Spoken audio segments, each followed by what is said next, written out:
ઘણાઈને અજાણ્યા માણસોને ખબર ન હોય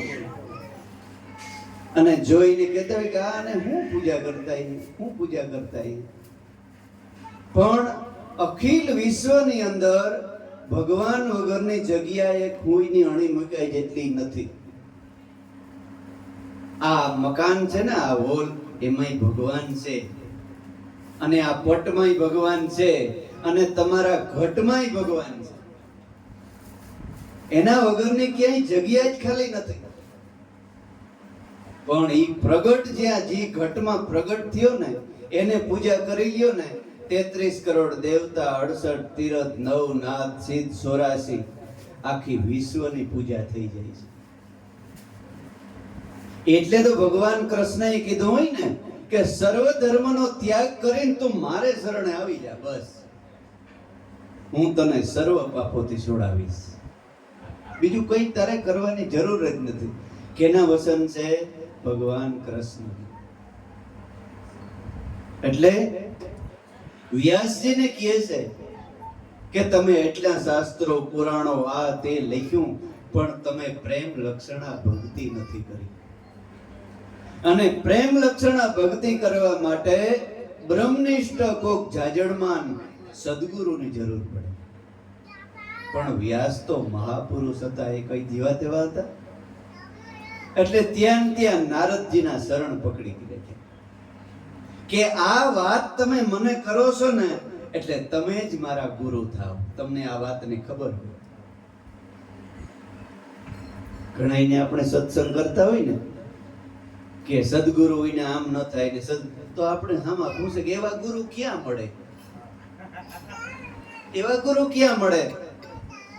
હિમાલયમાં ક્યાંક બરફનો ડુંગર હોય ત્યાં મળે? ઈ કેતો હોય ને ઈ જ કરતો, નગર વસન બોલે નહીં. બાણ લાગ્યા હોય તો બોલાય નહીં પાનભાઈ, એ પરિપૂર્ણ વસનમાં વર્તાય. છૂટા છૂટા તીર મારોમાં અમારાથી સહિયા ન જાય. પાનભાઈ ગંગા સતીની કહે છે, એ માતા તું એવો સત્સંગ બંધ કરી દે, મારાથી સહન નથી થતું. મારા હૃદયમાં એવા શબ્દ લાગે છે કે મારાથી સહન નથી થતું. છૂટા છૂટા તીર મત મારો બાઈજી, અમારાથી સહિયા ન જાય. કલેજા અમારા વિંધી નાખ્યા, હવે છાતી મારી ફાટ ફાટ થાય. ત્યારે ગંગા સતી શું કહે છે કે બેટા, દીકરી, બેન, હજી તને બાણ નથી લાગ્યા. બાણ લાગવાની હજી ઘણી વાર છે. બાણ લાગે તો સુરતા સડી જાય આસમાનમાં. આસમાન એટલે તમારું ઘટ આકાશ, તમારા પ્રાણ.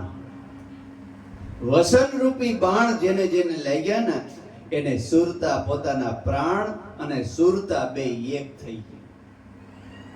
સુરતા સડી જાય આસમાનમાં, પછી આ દેહને દશા મટી જાય. હે પાનભાઈ, હજી બેટા બાણ તમે નથી લાગ્યા. બોલાય નહીં પાનભાઈ, અને સુરતા પરિપૂર્ણ વસનમાં વર્તાય. વસન એટલે સદગુરુનો મંત્ર. એ પરિપૂર્ણ સદગુરુના વસનમાં વર્તાય. ત્યારે પાનભાઈ કહે છે કે તો ઈ ક્રિયા કરી દો ને, હવે પૂર્ણ કરો ને ક્રિયા. એ મને ઉપદેશ દઈ દો. તો કે માન મેલીને આવી જા મેદાનમાં. માન મર્યાદા, મને કોક અહીં કહે, મને કોક આમ કહે કે મને આ તો કાયમ ન્યા જાય છે ને વાં જાય છે. મર્યાદા ભલે લોપાય. જગત રૂઠે તો રૂઠન દે, મુજે કામ હે ઈશ્વર છે. મારે જગતનું ક્યાં કામ છે? જગત રૂઠે તો રૂઠન દે, મુજે કામ હે ઈશ્વર છે. જગત ભલે જે કેવું હોય કે, પણ મારે તો કામ છે મારા ઈશ્વર સાથે. મીરાને જ્યારે રોહિદાસ બાપા સમાર ગુરુ મળ્યા, સાંભળા રંગવા વાળા, પગરખા સીવવા વાળા મળ્યા, ત્યારે રોહિદાસ બાપાએ મીરાની પરીક્ષા કરી કે બેટા, તું રાજાની દીકરી છે અને દરબાર રજવાડાની દીકરી, અને હું જાતનો સમાર સાંભળા સોથો.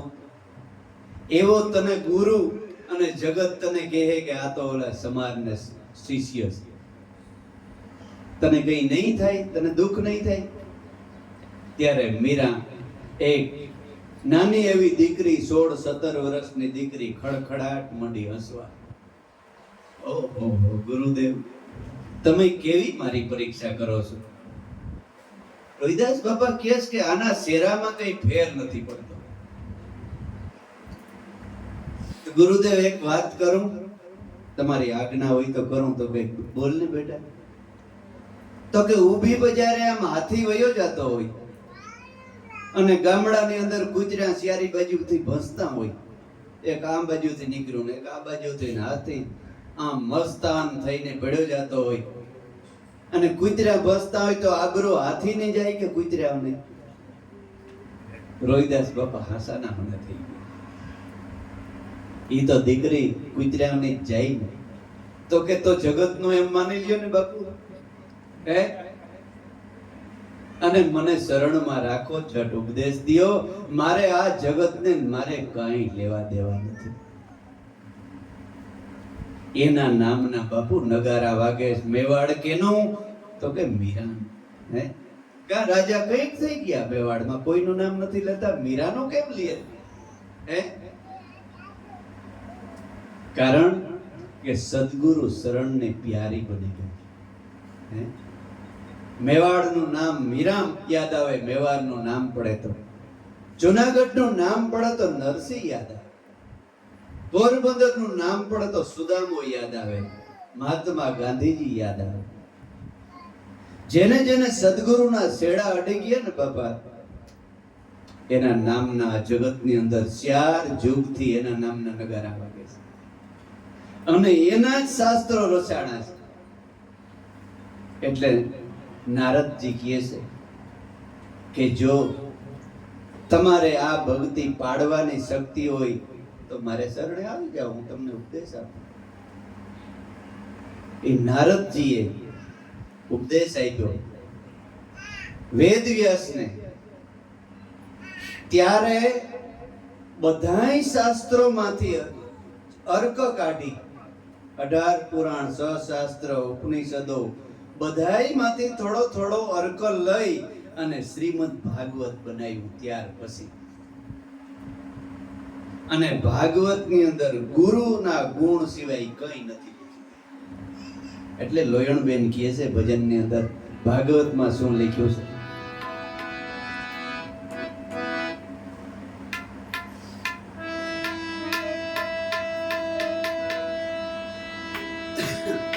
ગમે એ વસ્તુનો મેળ કરવો પડે. જો તમે મેળ વગરનો મેળ કરવો પડે ને કઈ મજા ન આવે. એવી રીતે ઈશ્વરની ભક્તિ કરવામાં છે. સુરતા અને શબ્દનો, મનનો જ્યારે મેળ થાય ને ત્યારે તમને ભગવાન મળે. ગમે તે વસ્તુ જુગતી જાણ્યા વિના મુક્તિ મળે નહીં.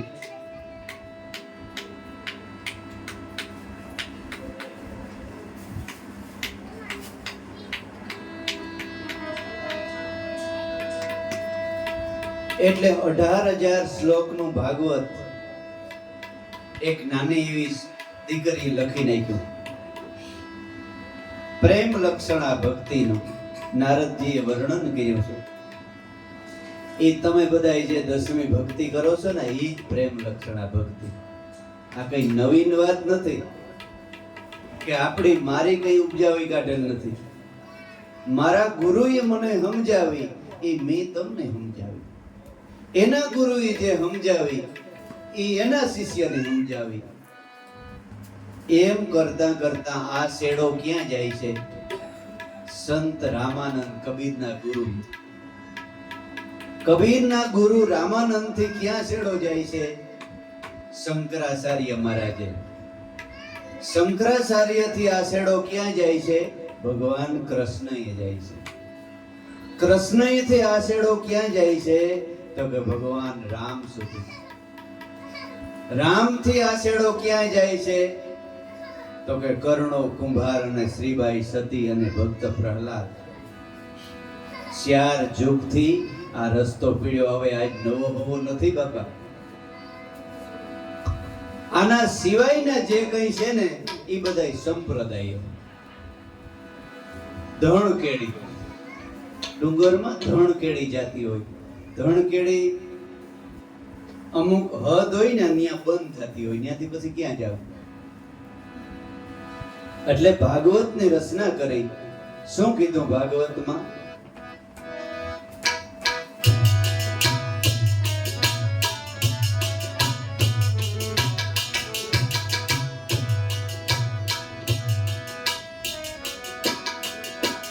ધીરે લાખા શ્રીમદ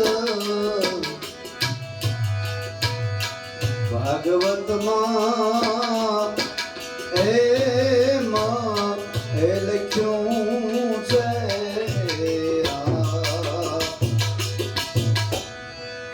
ભક્તિના સંશય એના ભાગે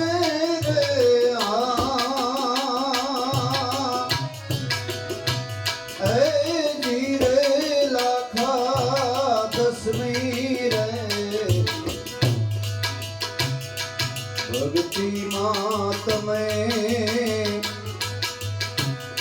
એ જી પ્રેમ એ જગાડો.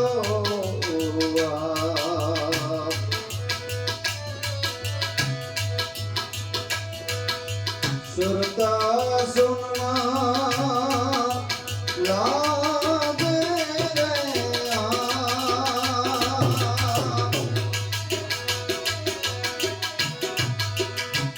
રે ધીરે લાખા શ્રીમદ ભાગવતમાં એ લખ્યું છે, એ લખ્યું છે.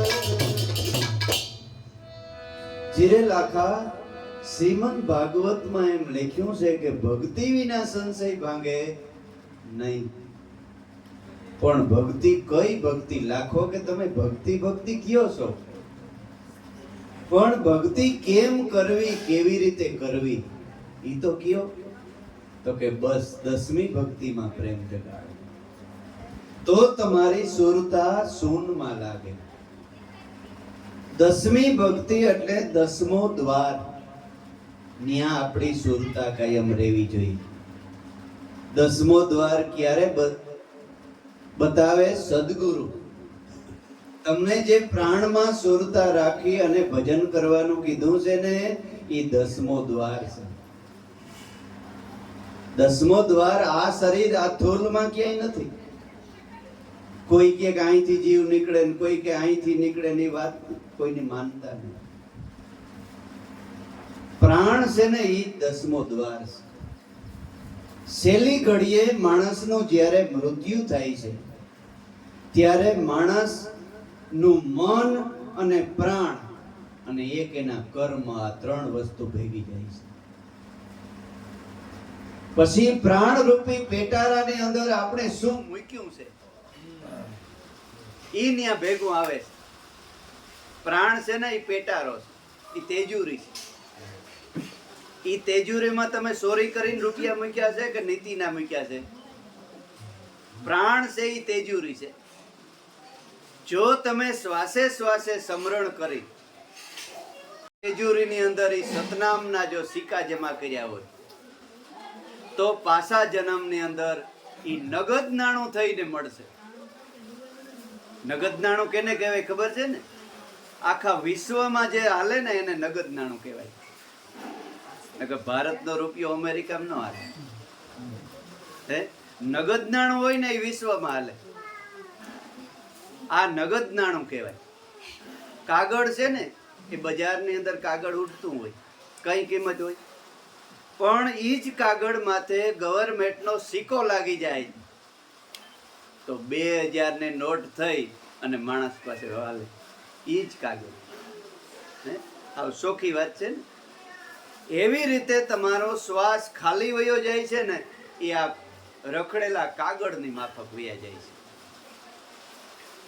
જો એને નગદ નાણું બનાવવું હોય તો સદગુરુ પાસેથી સત્ય નામનો સિક્કો લઈ લે અને સુરતાથી એક એક શ્વાસ માટે સિક્કા મારતા જાઓ તો નગદ નાણું થઈને તેજોરીમાં જમા થાય છે અને પાછા જન્મની અંદર વ્યાજ સહિત પાછું મળે છે. પણ રામો પીર કે અગમ અગોસર વાતું છે વીરા આઘિયું આના પોથાનો પામે પાર. પોથા એટલે પુસ્તકો. આ વાતું બહુ આઘિયું છે, બહુ સમજણવાળી છે. લાગતને આ સમજાય એવી નથી અને સમજાઈ જાય ને તો બેડો પાર થઈ જાય પણ નો સમજાય. સમજાય એવી નથી ઘડીકમાં. કેવી રીતે નથી સમજાતી કે માણસ બીજું મૂકી નથી શકતો. એને સોખવટ કરીએ ને તો કાલે હવે માફી માંગવી પડે. અટલ માફી માંગવાના બહુ વિડિયા નીકળે હે. પણ સદગુરુએ સંતો એટલા માટે વધારે સોખવટ કરતા નથી. એટલે કહે છે કે વસન જાણ્યું એની સર્વ જાણ્યું, એને કરવું પડે નહીં બીજું કાંઈ. એટલું જ કીધું, ગુપ્ત રાખી વાત. સમજુ પુરુષે સમજી જાય કે હવે ક્યાંય કુવા બરાડાઓમાં કે બીજે ત્રીજે કે મારી કે તારી કે તીરથ કે વ્રત કે ક્યાંય રખડપાટી કરવાની નથી. વસન મળી ગયો એટલે દુનિયામાં બધુંય મળી ગયું. વસન જાણ્યું એને સર્વ જાણ્યું ભાનભાઈ, એને કરવું પડે નહીં બીજું. પ્રેમ લક્ષણા ભક્તિ, આ 10મી ભક્તિ જો કરો તો સુરતા શૂનમાં લાગે. શૂન એટલે શ્વાસ અને ઉશ્વાસ. એ શૂન મંડળ છે. પહેલું શૂન 7 પ્રકારના શૂન છે. આપણા હાથ પગ બધું બંધ થઈ જાય ને, એ પહેલું શૂન. બીજું શૂન આપણી વાણી બોલતી બંધ થાય, એ બીજું શૂન. પછી આપણા મનની અંદર જે વિચારો ઉત્પન્ન થાય છે, એટલા બધા વિચારો આપણા મનની અંદર ઉત્પન્ન થાય છે, એને હજી સુધી કોઈ ગણી નથી થઈ. શાયરનું લહેર્યું દરિયાના મોજા ગણાય, પણ આ વિચારો નથી ગણાય. શાયર લહેર્યું ધોળિયું મોજા ઘટમાં ઘણેર્યું, અકડી તડક પહોંચ્યું દૂજ્યું પડ્યું. દાડો મેકરણ કે શાયર લહેર્યું ધોળિયું, પણ આ ઘટમાં લહેર્યું એટલું ઉપડે. એક ઉપડે તો 4-5 વાર વાટ જોઈને ઊભી હોય. આને કેમ સમાવવી? તો દાડો મેકરણ કે જીનામ ભજી લે ભાઈ, જીનામ. જીનામ કીધું દાદા મેકરણે. જે આ સતનામ છે ને એને જીનામ કીધું. દાદા મેકરણે શું કીધું? જીવતા માણસની સેવા કરી. એને પાણા નથી પૂજ્યા. લાલીઓ અને મોતીઓ કૃષ્ણના રણમાં કૂતર્યો અને ગધેડાને ભેગા લીધા.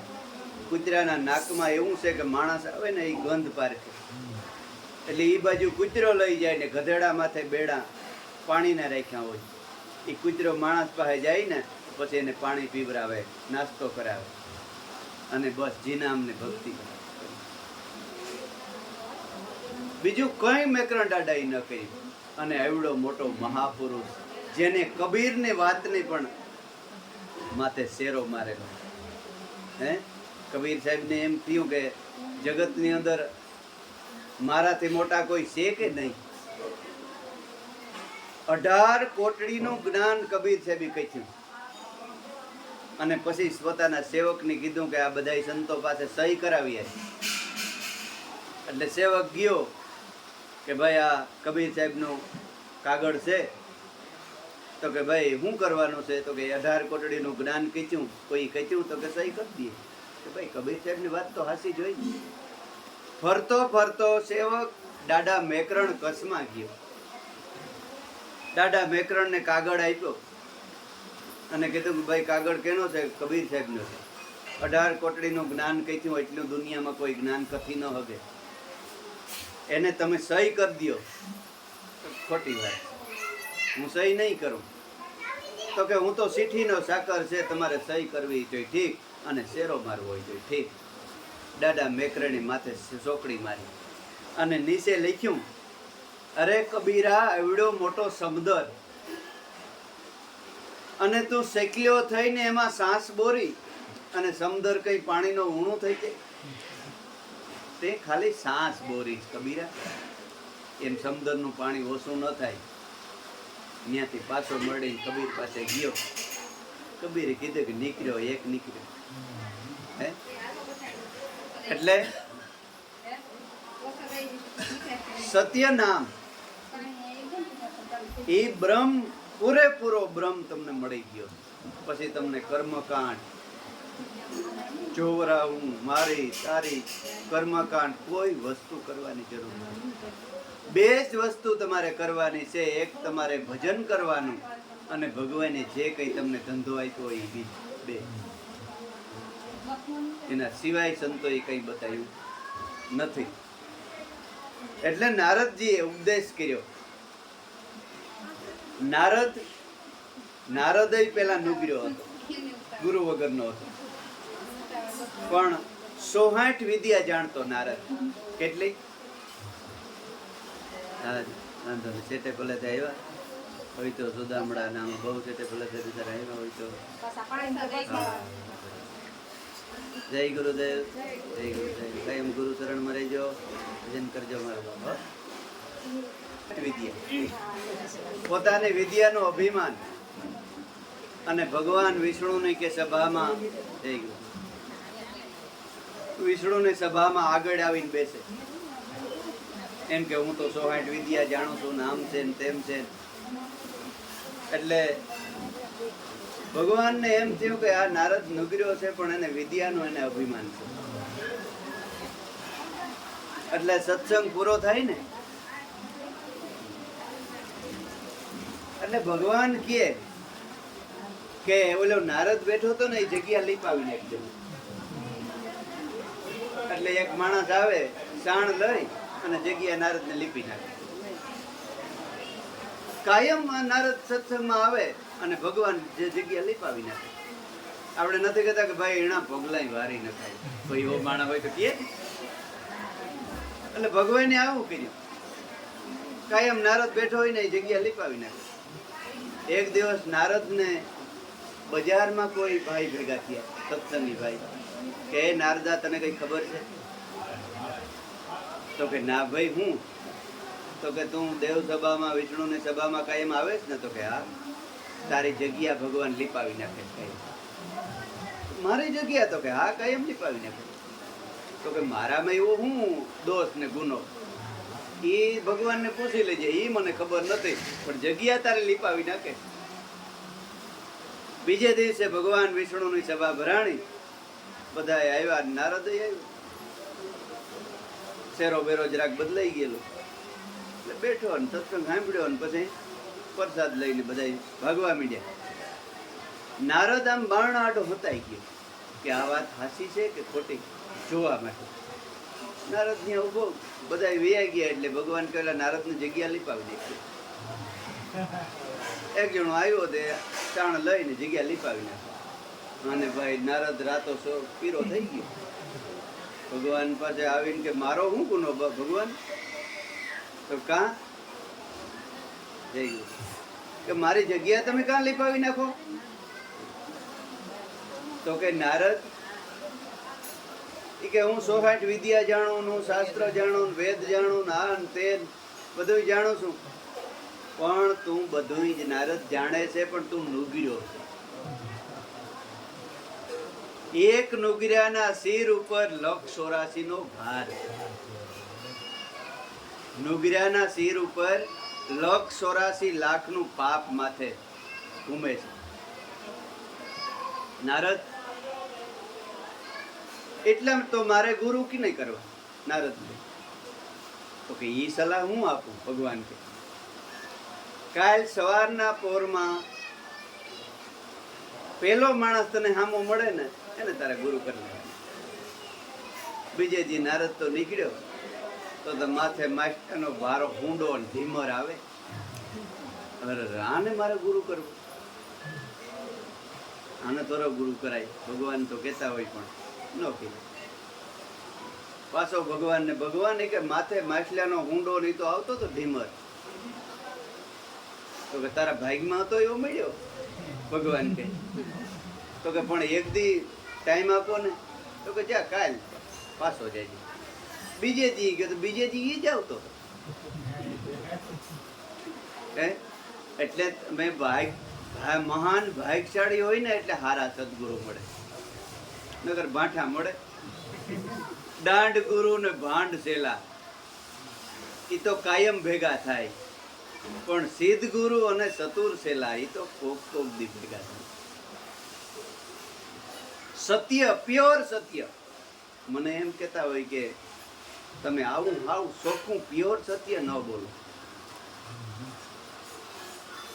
પણ મેં એને કીધું કે મારાથી બોલાતું જ નથી, કેમ બોલવું? બીજો શબ્દ આવવો જોઈએ, આવે તો બોલું ને, મારે આ બોલાઈ જ જાય છે.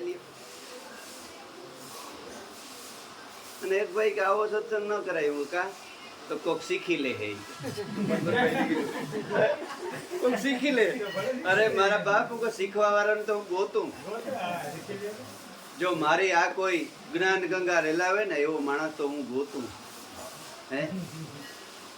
અને આવો વિચાર જો કર્યો હોત તો આ જ્ઞાન ગંગા અહીં પૂગી હોત કે દિન સુકાઈ ગઈ હોત. આ બધાય સંતો 4 યુગથી પરંપરામાં દેતા આવ્યા, એની એવો વિચાર કર્યો હોત કે કોઈક શીખી લે તો આપણા સુધી પૂગી હોત ભક્તિ. જ્ઞાની જ્ઞાન ન દે ને એ જ્ઞાની ન કહેવાય. ભલે લીએ કે ન લીએ, પણ વાત પ્યોર સત્ય. લોઢા રામાપીરનો ઘોડો કે લોઢાના ચણા ખાઈ જાય, પણ ઓલા આ લોઢાના ચણા કોઈ ઘોડો ન ખાઈ શકે. પણ એ શું છે ખબર? આપણો મન રૂપી ઘોડો. મન છે ને ઘોડો છે, અને આવા શબ્દો હૃદયની અંદર ઉતારી જાય ને એ લોઢાના ચણા સાવીને ખાય. આ લોઢાના ચણા સાવવા બરાબર છે, ખબર છે? ભૂકા કાઢ નાખે ને નાસ્તિક કરી નાખે. આ કોઈને માનતા નથી ને આમ છે ને તેમ છે, ભૂકા કાઢ નાખે. આ ભક્તિ ખબર છે? અટાણે તો હારું છે. હિરણાકશ રામનું નામ જ ન લેવા દેતો. આપણે સરા જાય રે ભગવાનનું ભજન કોઈ ના પાડે, મદદ કરે ઉલટાના. કલિયુગ ખરેખર કહેવાય જ નહીં. બહુ હા જીવા જીવો જમાનો છે, જીવતા આવડે તો. નારદ સારદ શિવ સનકાદિ સભી નામ ઉસારા. 4 વેદ પણ નામ આધારા. નારદ, સારદ, શિવ અને સનકાદિક. ભગવાન શિવ અને સનત કુમારો, નારદ બધાએ આ નામનો આધાર લઈને ભજન કર્યું. એટલે તમને જે વસ્તુ મળી છે એ 16 વાલની એક રતી. એટલે પછી સોનક ઋષિને વ્યાસજી મળ્યા. એટલે બધાય સંતો, સોનક ઋષિ મોટા હતા, બધાય સંતો વતે વ્યાસજીની પૂજા કરી. એ વ્યાસજીની પૂજા કરીને એ દિવસ આજ, એટલે એને વ્યાસ પૂર્ણિમા કહેવામાં આવે છે. એટલે એ ગુરુ મહિમા નો મહાન મહિમા ગાવામાં આવ્યો છે. એટલા માટે એ દિવસ ગુરુ પૂર્ણિમાનો દિવસ રાખવામાં આવ્યો, અને પોતાના સદગુરુની તેથી શરણમાં જઈને પૂજા કરવામાં આવે. ગુરુને આખું વર્ષ કદાચ ન મળવાનું હોય ને કોઈ એવા સંજોગોમાં, તો એક દિવસ તમે ગુરુ પૂર્ણિમાને મળી જાવ ને એટલે આખું વર્ષ તમે આવી ગયા. એટલે એવડો મોટો ગુરુ પૂર્ણિમાનો મહિમા છે. અને તમારી બેટરી કાયમ રિચાર્જ થાય.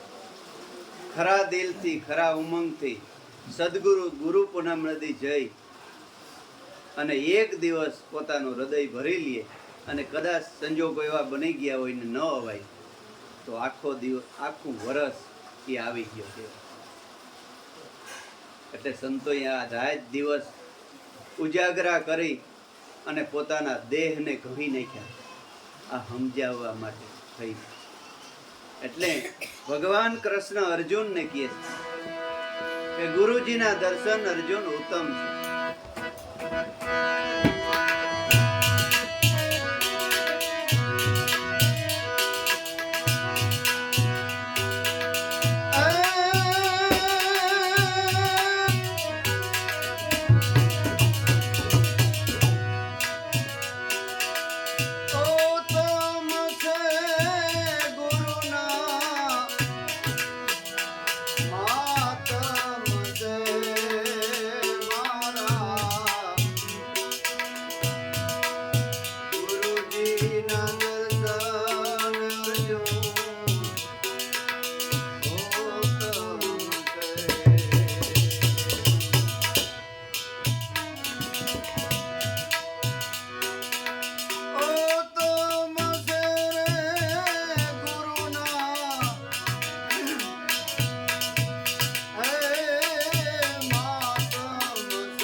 ભગવાન કૃષ્ણ અર્જુનને કહે છે કે અર્જુન, જગતની અંદર કોઈ ભાગ્યશાળીમાં ભાગ્યશાળી હોય ને તો ગુરુનો બાળક છે.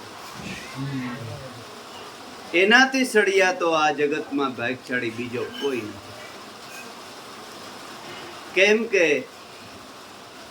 પેલો અવતાર અર્જુન કાગડાનો ધર્યો. પણ સંત જો સમાગમમાં સદગુરુ શરણમાં જતો હોય, કાગડા જેવો માણસ હોય. કાગડાની વર્તી શું હોય? એ ભાંઠા જ ગોતતો હોય.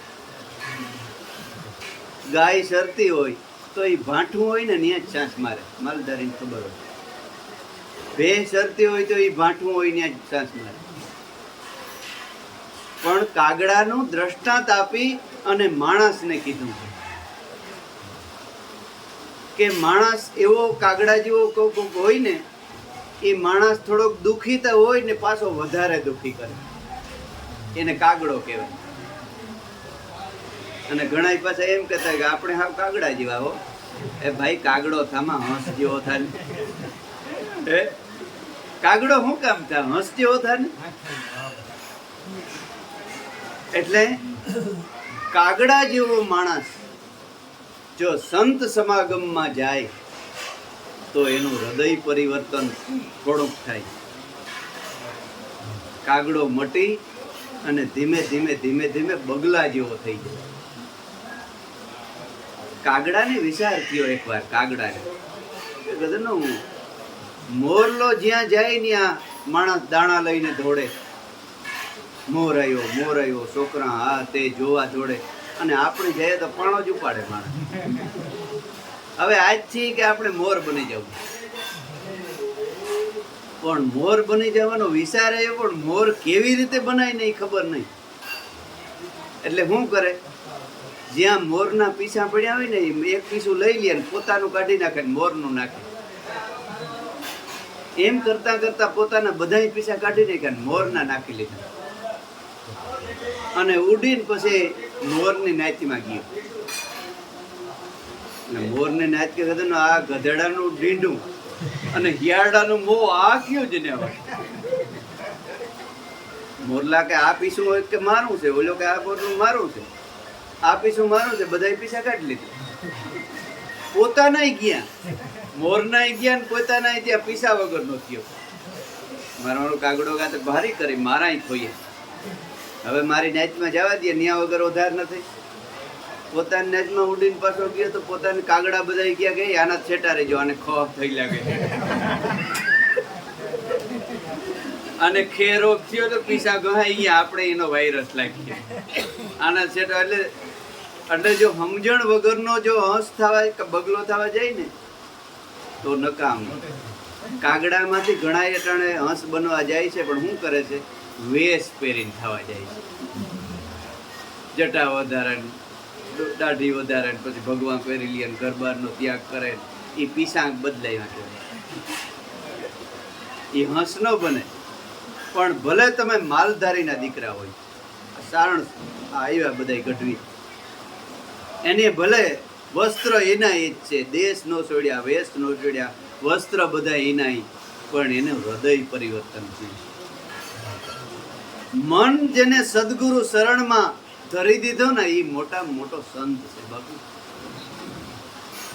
એ સાધુ છે. એટલે જીવણ બાપાને કેવું પડ્યું કે જોગી થઈને જટા વધારે, અંગ લગાવે ભંભૂતા, દમડી કારણ દેહ જલાવે. એ જોગી નથી, જગદૂતા.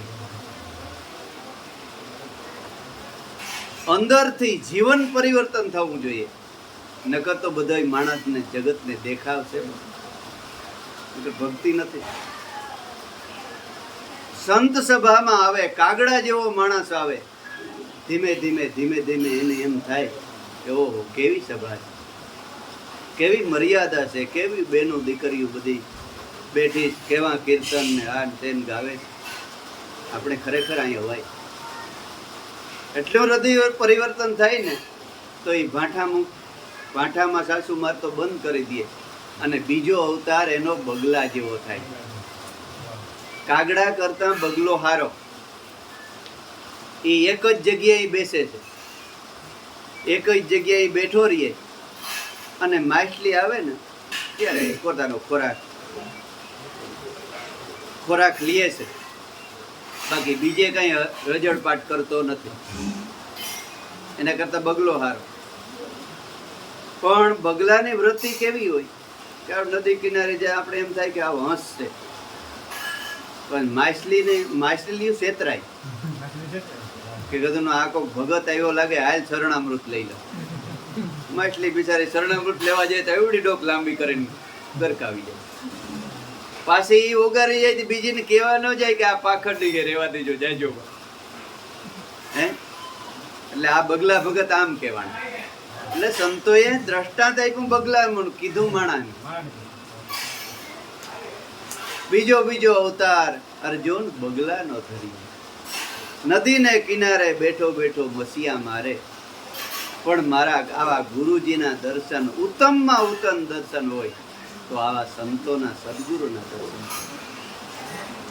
પણ સત્ય નામને જો કાયમને માટે સ્મરણ કર્યા કરે ને તો વિશ્વાસ હોય ને પૂરેપૂરો, એક નામ ગમે એ પકડી રાખે ને તો એને હૃદય પરિવર્તન ને ઈશ્વર મળે. ભલે હાવ કઈ ન જાણતો હોય, અભણ માણસ હોય, ગામડિયો માણસ હોય તોય. ગામડિયું ગામ ને ભરવાડ કાયમ બકરા ચારે ને ભોલો માણસ. એટલે રસ્તામાં જાતા આવતા માણસ ને રામ રામ ને જય ભગવાન કે એક સાધુ આવી નીકળ્યા. એટલે કીધું મારે આમ બકરા ચારવામાં જિંદગી કાઢી કે કઈ ભજન કરે? બાપુ ભજન તો કરવું પણ કોણ મારા જેવા ગામડિયાને હિમાડું બતાવે? તો કે બીજું કઈ જાણવાની જરૂર નથી, ગુરુ કરી લે એટલે તારો બેડો પાર.